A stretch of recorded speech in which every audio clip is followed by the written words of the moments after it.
Estás de pie en un andén, sintiendo cómo el suelo tiembla bajo tus zapatos. Frente a ti, se detiene una bestia de acero que parece devorar la luz del sol. Es una locomotora moderna de transporte de mercancías. Pesa más de 200 toneladas.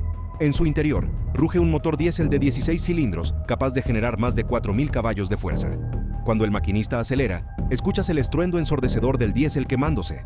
Ves el humo negro salir disparado hacia el cielo y la máquina, tirando de una hilera de vagones que pesa 15.000 toneladas, comienza a moverse lentamente, conquistando la inercia pura.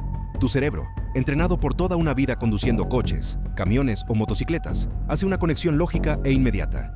Piensas, ese enorme motor diésel está conectado a una caja de cambios gigante, que a su vez hace girar unos ejes masivos, que finalmente hacen rodar esas pesadas ruedas de acero sobre los rieles. Es el principio básico de casi cualquier vehículo de motor que conocemos. El motor genera movimiento giratorio, y ese movimiento se transmite mecánicamente a las ruedas. Es una conclusión obvia, razonable y completamente falsa. Lo que estás presenciando es uno de los mayores trucos de magia de la ingeniería industrial. Un engaño tan perfecto que ha estado operando a plena vista durante décadas. Ese motor diésel que escuchas rugir con furia, ese gigante de hierro que escupe fuego y humo, no tiene absolutamente ninguna conexión mecánica con las ruedas que mueven el tren. Cero. Ni un solo engranaje, ni un solo eje de transmisión, ni un solo embrague los une. Si cortaras la locomotora por la mitad, verías que el motor diésel está completamente aislado del contacto con el suelo. De hecho, llamar a esta máquina una locomotora diésel es una simplificación casi engañosa. Lo que realmente tienes frente a ti es una inmensa central eléctrica rodante, una fábrica móvil que crea su propia energía en tiempo real. Pero, ¿por qué los ingenieros recurrirían a semejante engaño? ¿Por qué no simplemente conectar el motor a las ruedas como lo hacemos en un camión de transporte pesado?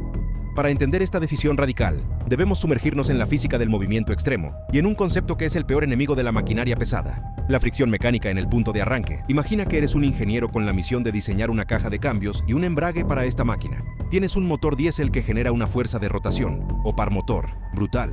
Pero del otro lado del embrague, tienes un tren de 15.000 toneladas completamente inerte.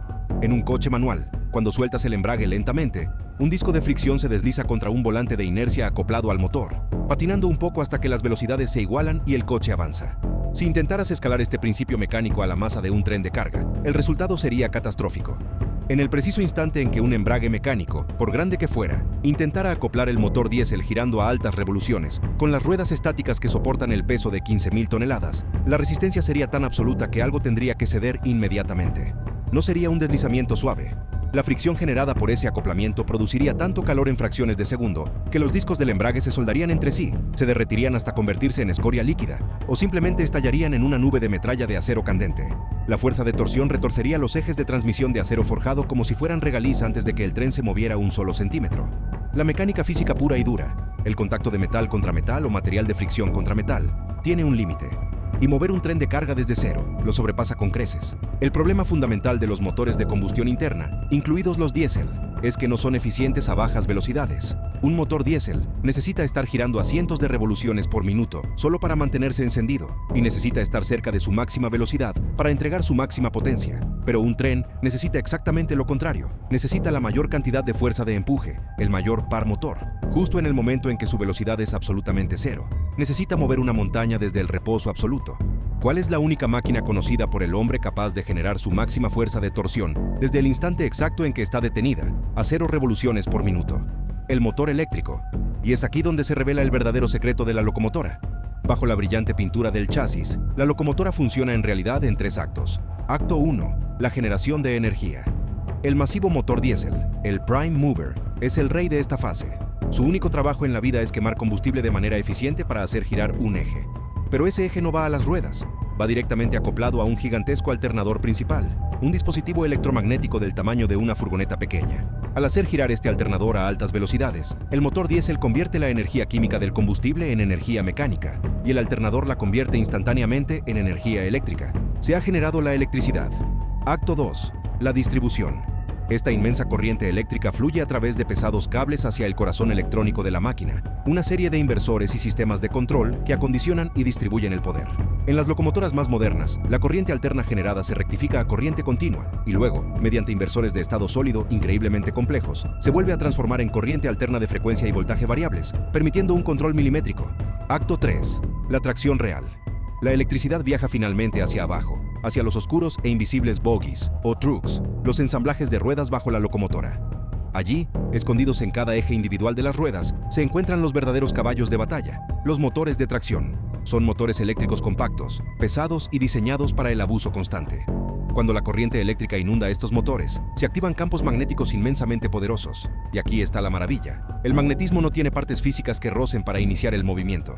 No hay embrague que se queme. Las fuerzas de atracción y repulsión electromagnética agarran el rotor del motor y aplican una fuerza de giro monstruosa directamente a los ejes de las ruedas, incluso antes de que el tren se haya movido 1 milímetro. El tren arranca con una suavidad fantasmagórica y una fuerza imparable, todo gracias al acoplamiento invisible del magnetismo, mientras el motor diésel arriba, aislado de este estrés mecánico, ronronea en su rango de revoluciones más eficiente. Es, en esencia, una transmisión infinita e inmaterial. Pero esta separación radical entre la fuerza motriz y las ruedas no solo resuelve el problema de arrancar el tren, también resuelve un problema aún más aterrador: ¿cómo evitar que el tren se convierta en un misil incontrolable? Imagina que este mismo tren de 15.000 toneladas tiene que descender por una larga y empinada ladera en una cordillera montañosa. La gravedad está empujando toda esa masa hacia abajo. Si confiaras únicamente en los frenos mecánicos de aire, los que aprietan zapatas de fricción contra las ruedas de acero en cada vagón, tendrías un problema letal. La inmensa fricción necesaria para frenar tanto peso en un descenso prolongado generaría tanto calor que las zapatas de freno se desintegrarían en llamas, y las propias ruedas de acero podrían calentarse hasta deformarse o fracturarse, provocando un descarrilamiento catastrófico. Las ruedas literalmente se derretirían por la fricción. Para sobrevivir al descenso, los ingenieros utilizaron el brillante sistema diésel eléctrico a la inversa, creando lo que se conoce como freno dinámico. Recuerda que, en el fondo, un motor eléctrico y un generador eléctrico son la misma máquina operando en direcciones opuestas. Si le metes electricidad a un motor, gira y produce movimiento. Si agarras ese mismo motor y lo haces girar a la fuerza desde afuera, consumirá ese movimiento y producirá electricidad. Cuando la locomotora comienza a bajar la montaña y necesita frenar, el maquinista cambia los controles. De repente, los motores de tracción ubicados en los ejes de las ruedas se desconectan de la fuente de energía del alternador. En lugar de usar electricidad para mover las ruedas, ahora la inercia aplastante del tren pesado, empujado por la gravedad, está forzando físicamente a las ruedas a girar. Al girar, las ruedas obligan a los motores de tracción a girar con ellas. Estos motores de tracción se han convertido de golpe en inmensos generadores eléctricos. Al igual que un generador requiere fuerza para girarlo, los motores de tracción, ahora operando como generadores, ofrecen una resistencia electromagnética brutal al giro de las ruedas. Es como si el tren intentara nadar a través de melaza magnética. Las ruedas quieren girar rápido por la caída, pero el campo magnético lucha contra ellas, frenando todo el convoy sin que una sola pieza de metal roce contra otra. No hay desgaste por fricción, no hay zapatas quemándose, no hay ruedas al rojo vivo, pero surge un problema termodinámico. La energía no se puede destruir. El tren está perdiendo inmensas cantidades de energía cinética, el movimiento de la bajada, y toda esa energía se está convirtiendo en electricidad masiva por los motores de tracción que actúan como generadores. ¿A dónde va esa electricidad gigantesca? No pueden enviarla de vuelta al motor diésel, no pueden almacenarla, porque las baterías capaces de absorber tanta energía pesarían tanto como el propio tren. Tienen que deshacerse de ella inmediatamente.